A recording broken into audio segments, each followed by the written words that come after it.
পৈতৃক সম্পত্তির ভাগ কি আগের মতোই পাবেন ভাবছেন? উত্তরাধিকার আইনে সদ্য আসা এই নতুন পরিবর্তনগুলো না জানলে আপনার নিজের সম্পত্তিও হাতছাড়া হতে পারে।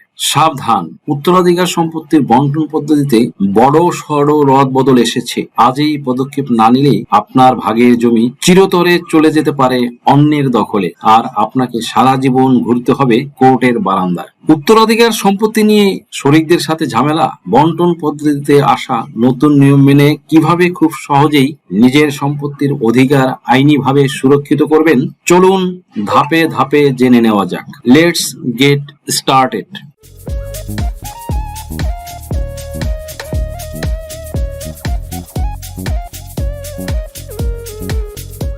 সুপ্রিয় দর্শক মন্ডলী, আসসালামু আলাইকুম। লিগ্যাল নলেজে আপনাদের সবাইকে জানাই সুস্বাগতম। আমি advocate Mohammad Belayet Hossain, Bangladesh supreme court member, Dhaka জজ কোর্ট, মাদারীপুর জজ court and Dhaka Texas bar association. Viewers, পরিবর্তন হয়ে গেল উত্তরাধিকার সম্পত্তি ভাগাভাগি পদ্ধতি। উত্তরাধিকার সম্পত্তি ভাগাভাগির পদ্ধতিতে আনা হলো বিশাল পরিবর্তন। দেশের ভূমি ব্যবস্থাপনায় শৃঙ্খলা ফেরাতে এবং উত্তরাধিকার সম্পত্তি নিয়ে দীর্ঘদিনের বিবাদ ও মামলা কমাতে বড় ধরনের পরিবর্তন এনেছে সরকার।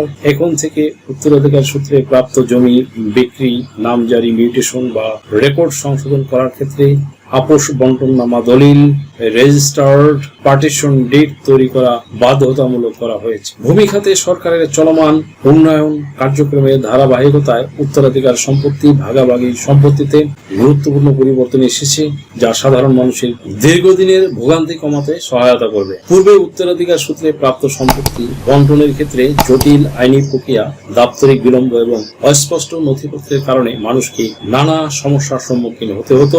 অনেক ক্ষেত্রে পরিবারগুলোর মধ্যে বিরোধ সৃষ্টি হতো, যা সামাজিক অস্থিরতার কারণ হয়ে দাঁড়াতো। ভূমি মন্ত্রণালয়ের নতুন নির্দেশনা অনুযায়ী কোনো ওয়ারিশ যদি তার হিস্সার জমি বিক্রি করতে চান, তবে অবশ্যই তাকে অন্য সকল ওয়ারিশদের সাথে একটি আপোষ বন্টননামা দলিল সম্পাদন করতে হবে। এই দলিল ছাড়া সম্পত্তির নামজারি বা বিক্রি কোনোভাবেই সম্ভব হবে না।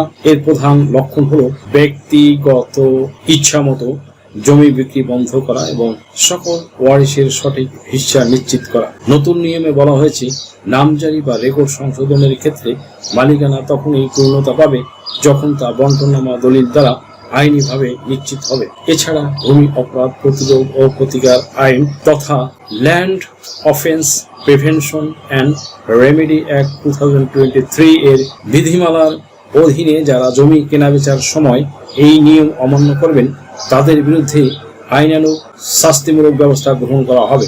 সুপ্রিয় দর্শক মণ্ডলী, একবার এই আপোষ বন্টননামা দলিল সম্পন্ন হয়ে গেলে তা আর বাতিল করা যাবে না, যা ভবিষ্যতে আদালতের দীর্ঘমেয়াদী মামলা, ল্যান্ড ডিসপিউট লিটিগেশন থেকে রক্ষা করবে।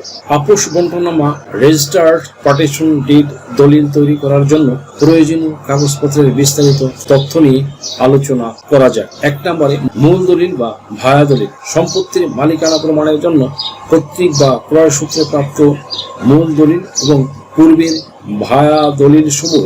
2 নম্বরে খতিয়ান বা পর্চা। সর্বশেষ জরিপের খতিয়ান, যেমন সিএস, আরএস, বিএস বা সিটি জরিপ খতিয়ান। 3 নম্বরে হাল সনদ, দাখিলা, খাজনা রসিদ, ভূমি উন্নয়ন কর বা খাজনা পরিশোধের সর্বশেষ রসিদ। 4 নম্বরে নামজারি খতিয়ান বা মিউটেশন খতিয়ান। উত্তরাধিকারীদের নামে জমিটি নামজারি করা থাকলে তার কপি। 5 নম্বরে ওয়ারিশ কায়েম সনদ, সাকসেশন সার্টিফিকেট। স্থানীয় পৌরসভা বা ইউনিয়ন পরিষদ চেয়ারম্যান কর্তৃক প্রদত্ত উত্তরাধিকার সনদ, যেখানে সকল ওয়ারিশের নাম ও সম্পর্ক স্পষ্টভাবে উল্লেখ থাকবে। 6 নম্বরে জাতীয় পরিচয়পত্র, এনআইডি, সকল ওয়ারিশের এনআইডি কার্ডের ফটোকপি। 7 নম্বরে পাসপোর্ট সাইজ ছবি, সকল ওয়ারিশের ডিজিটাল বা ল্যাব প্রিন্ট করা ছবি। 8 নম্বরে জমির নকশা বা ম্যাপ। বন্টননামা দলিলে কে কোন অংশ পাচ্ছেন তার একটি চিহ্নিত স্কেচ ম্যাপ সংযুক্ত করা ভালো। বর্তমানে বাংলাদেশে আপোষ বন্টননামা দলিলের রেজিস্ট্রেশন ফি জমির মূল্যের উপরে নয়, বরং নির্দিষ্ট হারে ফিক্সড নির্ধারিত হয়। আপোষ বন্টননামা দলিল, রেজিস্টার্ড পার্টিশন ডিড করার প্রক্রিয়াটি কয়েকটি ধাপে সম্পন্ন হয়। এখন সহজভাবে সেই ধাপগুলো তুলে ধরা হলো। 1 নম্বরে সকল ওয়ারিশদের বন্টননামা দলিলের প্রথম শর্ত হলো সকল ওয়ারিশকে একমত হতে হবে কে কতটুকু জমি পাবেন এবং জমির কোন অংশটি কার হবে, যেমন রাস্তার ধারের অংশ বা ভেতরের অংশ তা নিজেদের মধ্যে আলোচনার মাধ্যমে ঠিক করে নিতে হবে। 2 নম্বরে কাগজপত্র সংগ্রহ ও যাচাই। জমির মালিকানা প্রমাণের জন্য প্রয়োজনীয় সকল দলিল, মূল দলিল, খতিয়ান, খাজনা রসিদ, ওয়ারিশ সনদ এবং NID সংগ্রহ করতে হবে। কোনো কাগজ ভুল থাকলে তা আগে সংশোধন করে নেওয়া ভালো। 3 নম্বরে ভূমি জরিপ ও সীমানা নির্ধারণ, ডিমার্কেশন। একজন দক্ষ আমিন ল্যান্ড সার্ভেয়ার দিয়ে জমিটি মেপে বন্টন অনুযায়ী সীমানা নির্ধারণ করতে হবে। দলিলের জন্য প্রত্যেকের চৌহদ্দি উত্তরকে, দক্ষিণীকে, পূর্বেকে, পশ্চিমেকে স্পষ্টভাবে উল্লেখ থাকে তা নিশ্চিত করা জরুরি। প্রয়োজনে একটি স্কেচ ম্যাপ বা নকশা তৈরি করে দলিলে যুক্ত করতে হবে। 4 নম্বরে দলিল মুসাবেদা বা খসড়া তৈরি। একজন নিবন্ধিত দলিল লেখক, ব্রিড রাইটার বা আইনজীবীর মাধ্যমে বন্টননামা দলিলের খসড়া তৈরি করতে হবে। এখানে প্রত্যেকের প্রাপ্ত অংশের বিবরণ এবং হিস্সা স্পষ্টভাবে লিখতে হবে। 5 নম্বরে রেজিস্ট্রেশন ফি জমা, পেমেন্ট। সরকার নির্ধারিত রেজিস্ট্রেশন ফি, স্ট্যাম্প শুল্ক এবং অন্যান্য ফি ব্যাংকের মাধ্যমে বা অনলাইনে জমা দিয়ে পে অর্ডার বা রসিদ সংগ্রহ করতে হবে। 6 নম্বর সাব রেজিস্ট্রি অফিসে উপস্থিতি ও স্বাক্ষর। নির্ধারিত দিনে সকল ওয়ারিশকে সশরীরে সাব রেজিস্ট্রি অফিসে উপস্থিত হতে হবে। সাব রেজিস্ট্রারের সামনে দলিলের টিপসই বা স্বাক্ষর প্রদান করতে হবে। এরপর রেজিস্ট্রি কর্মকর্তা দলিলটি গ্রহণ করবেন এবং আপনাকে একটি রসিদ দেবেন। 7 নম্বরে নামজারি বা মিউটেশন। দলিল রেজিস্ট্রি হওয়ার পর সবচেয়ে গুরুত্বপূর্ণ কাজ হলো নামজারি করা। বন্টননামা দলিলের কপি নিয়ে স্থানীয় ভূমি অফিসে, দ্যাট মিনস AC ল্যান্ড অফিসে আবেদন করে নিজের নামে আলাদা খতিয়ান খুলে নিতে হবে।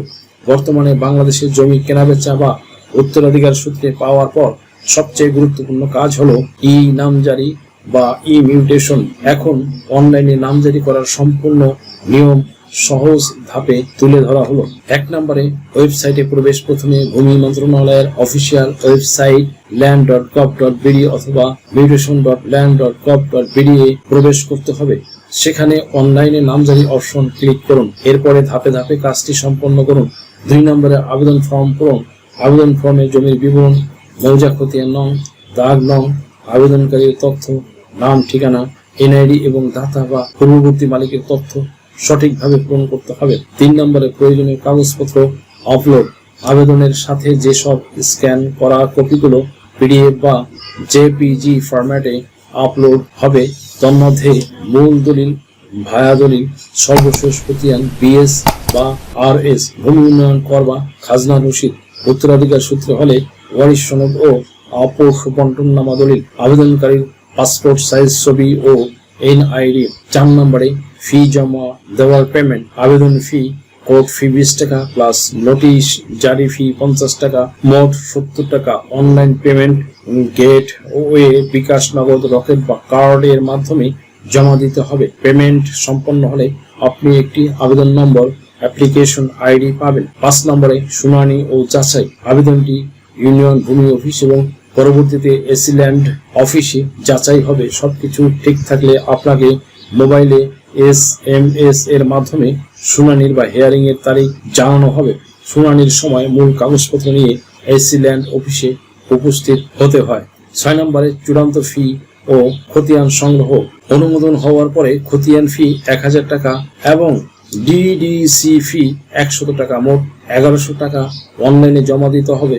এরপর আপনি ওয়েবসাইট থেকে আপনার QR কোড যুক্ত ডিজিটাল নামজারি খতিয়ান ডাউনলোড করতে পারবেন। সুপ্রিয় দর্শক মণ্ডলী, আশা করি ভিডিওটি আপনাদের জন্য সামান্যতম হলেও উপকারে এসেছে। যদি ভিডিওটি আপনাদের সামান্যতম উপকার আসে তাহলে রিকোয়েস্ট করব চ্যানেলটি লাইক, শেয়ার, কমেন্টস এবং সাবস্ক্রাইব করে পাশে থাকা বেল বাটনটি প্রেস করে দিন যাতে পরবর্তী ভিডিওর নোটিফিকেশনটি খুব সহজেই পেয়ে যান। সো আজকের মতো এখানে শেষ করছি। দেখা হবে অন্য কোনো দিন, অন্য কোনো ভিডিওতে, অন্য কোনো আইনি কন্টেন্ট নিয়ে। সেই পর্যন্ত সকলে ভালো থাকুন, সুস্থ থাকুন, নিরাপদে থাকুন। আবারও সবাইকে ধন্যবাদ জানিয়ে এখানে শেষ করছি। আল্লাহ হাফেজ।